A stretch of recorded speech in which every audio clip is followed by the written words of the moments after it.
بسم اللہ الرحمن الرحیم۔ قانونی ٹی وی چینلز کے ویورز کو منصف عوان ایڈوکیٹ کا لاہور سے سلام، اور آپ کی جانی پہچانی شخصیت آپ دیکھ رہے ہیں سکرین پہ، سید منظور علی گیلانی۔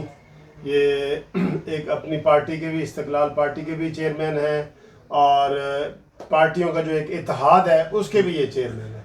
تو پیر صاحب، ہم آپ کو ویلکم کرتے ہیں اپنے چینل پہ۔ تھینک یو جی۔ اور دھرنے کا زمانہ ہے تو دھرنے کے حوالے سے ہی آپ سے سوال کریں گے، لیکن تھوڑا سا اس کو ہم مختص کر لیتے ہیں کہ دھرنا اور شہباز شریف مسلم لیگ نون کا کردار، شہباز شریف کا، اس کے اوپر اظہار خیال کریں سر۔ Thank you.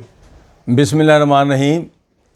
ملک صاحب، میں آپ کا شکر گزار ہوں، آج آپ نے پھر ہمیں بلایا ہے۔ ہم دل کی باتیں شیئر کریں گے ویورز کے ساتھ، ناظرین کے ساتھ۔ بات یہ ہے کہ یہ جو دھرنا ہے اور آزادی مارچ ہے، اس کی مولانا فضل الرحمان جو ہیں وہ 1 سال سے تیاری کر رہے تھے۔ جب یہ گزشتہ الیکشن ہوئے 2018 میں، تو اس کے بعد مولانا فضل الرحمان کا یہ خیال تھا کہ یہ جعلی حکومت ہے، جعلی مینڈیٹ ہے، اور یہ مینڈیٹ دلوایا گیا ہے۔ تو انہوں نے کہا کہ ہمیں بائیکاٹ کرنا چاہیے، ہمیں حلف نہیں لینا چاہیے اسمبلیوں کا، اور بائیکاٹ کرنا چاہیے۔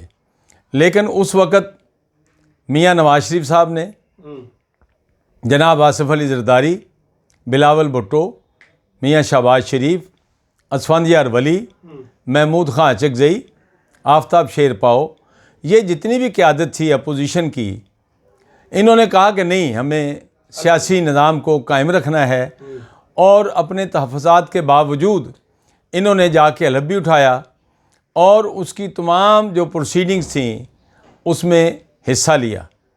وزیر اعظم کے انتخاب میں حصہ لیا، اسپیکر کے انتخاب میں حصہ لیا، اور جب اس کے بعد سپٹمبر میں صدر کا انتخاب ہوا اس میں بھی حصہ لیا۔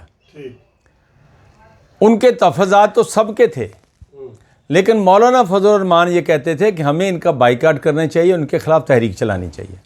تو مولانا کے اپنے ایم این اے نے بھی سر حلف لیا۔ پھر مولانا مان گئے نا، مولانا نے اپوزیشن کی جو باقی جماعتیں تھیں ان کی باتیں مان لیں، بلکہ مولانا کا جو بیٹا تھا اس نے بھی ڈپٹی اسپیکر کے انتخاب میں حصہ لیا بطور امیدوار۔ تو یہ سارا سلسلہ چلتا رہا۔ اب صورتحال یہ ہے کہ عمران خان جو ہیں وہ اس ملک کے وزیر اعظم ہیں، لیکن وہ وزیر اعظم سے زیادہ خود کو ابھی بھی چیئرمین تحریک انصاف ہی سمجھتے ہیں۔ وہ پی ٹی آئی کے چیئرمین کے طور پر زیادہ کام کرتے ہیں، بطور وزیر اعظم وہ کام ہی نہیں کرتے۔ میں تو بلکہ ان کو کہتا ہوں کہ اگر آپ واقعتاً جمہوری آدمی ہیں تو آپ پارٹی کی چیئرمین شپ کسی اور کے حوالے کریں، پارٹی قیادت کسی اور کو دے دیں، اور آپ ساری کی ساری توجہ جو ہے وہ عوام کی خدمت کے لیے وقف کر دیں۔ لیکن انہوں نے یہ کام نہیں کیا، جس کا نتیجہ یہ ہوا کہ مولانا فضل الرحمان جو پہلے دن سے ایک موقف رکھتے تھے، وہ باقی اپوزیشن کی لیڈرشپ کو منانے میں اب کامیاب ہو گئے۔ یہ مولانا کی کامیابی ہے۔ یہ کامیابی نہیں کہ انہوں نے افراد اکٹھے کیے ہیں، اصل کامیابی یہ ہے کہ تمام جو اپوزیشن ہے، پارلیمانی اپوزیشن، وہ ان کے ساتھ جڑ گئی۔ اب وہ اکٹھے ہیں۔ اب یہاں ہر ایک کا اپنا کردار ہے، ہر ایک کی اپنی مشکلات ہیں، ہر ایک کی اپنی تنظیمی صلاحیتیں ہیں، ہر ایک کے اپنے سیاسی تحفظات ہیں۔ اس کے مطابق تمام پارٹیاں بیہیو کر رہی ہیں۔ آپ نے دیکھا ہوگا کہ جب وہ کراچی سے چلے تو مولانا کا یہی تھا کہ بھی ہم اسلام آباد پہنچ جائیں۔ انہوں نے ڈی چوک جانے کی بھی ضد نہیں کی، اور حکومت کے ساتھ بیٹھ کے انہوں نے یہ معاملہ طے کیا۔ سوال کی طرف آئیں، کیونکہ شہباز شریف کا کیا رول رہا ہے، اور آپ اس کو پازیٹیو سمجھتے ہیں نیگیٹو؟ میں سمجھتا ہوں کہ میاں شہباز شریف جو ہیں وہ مسلم لیگ نون کے قائد جو میاں محمد نواز شریف ہیں، جو بیمار ہیں، جن کی صحت کے لیے ہم سب دعا گو ہیں، وہ میاں محمد نواز شریف کی ہدایات کے مطابق کام کر رہے ہیں۔ انہوں نے جب وہ جیل میں تھے، نیب کی قید میں تھے، تو انہوں نے خط لکھا تھا، اس خط کے مطابق وہ چل رہے ہیں۔ میں سمجھتا ہوں کہ کل جب وہ دھرنے میں پہنچ گئے، آزادی مارچ کا جو آخری پڑاؤ ہے، جو اس وقت تک آخری پڑاؤ ہے، وہاں وہ پہنچے اور انہوں نے ایک بڑی دھواں دھار تقریر کی ہے۔ میں سمجھتا ہوں کہ مولانا فضل الرحمان کو جتنی سپورٹ چاہیے وہ پیپلز پارٹی بھی دے رہی ہے، وہ مسلم لیگ نون بھی دے رہی ہے, وہ ANP بھی دے رہی ہے, وہ شیر پاؤ بھی دے رہا ہے. سر پنجاب سے فضل الرحمان کا دھرنا گزرا ہے, نون لیگ نے ذرا لفٹ نہیں کرائی, میں نے خود اپنی آنکھوں سے دیکھا ہے. نہ شہباز شریف ملنے آیا ہے کنٹینر پہ, نہ حسن, کوئی بھی نہیں آیا.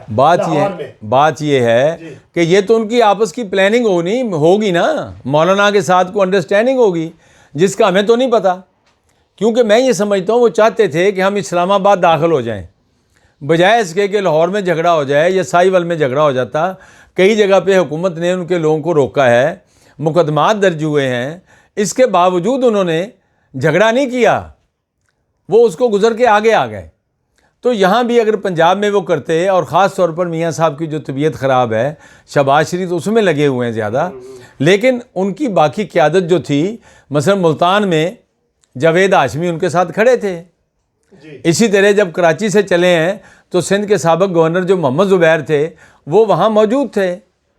آخری سوال ہے سر کہ شہباز شریف جو دھرنے میں یہ مولانا فضل الرحمان سے تعاون کر رہے ہیں, آپ کے حساب سے انف ہے یا اس کو اور بھی زیادہ کرنا چاہیے؟ یہ جتنا آج تک ہوا ہے ملک صاحب, آپ دیکھیں گے اس سے زیادہ تعاون کریں گے.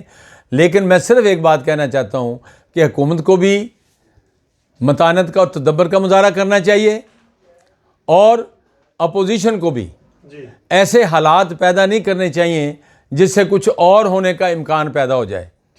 میں سمجھتا ہوں کہ حکومت کو آگے بڑھ کر مذاکرات کرنے چاہیے اور ایک ایجنڈا طے کرنا چاہیے جس میں اس ملک کے جو غریب عوام ہیں, جو مہنگائی ہے, بے روزگاری ہے, لوٹ مار ہے, تعلیم ہے, صحت ہے, سب سے عوام محروم ہے.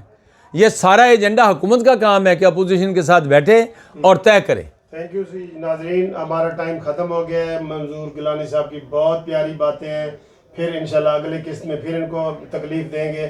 تھینک یو ویری مچ سر, آپ کا شکریہ. اللہ حافظ جی.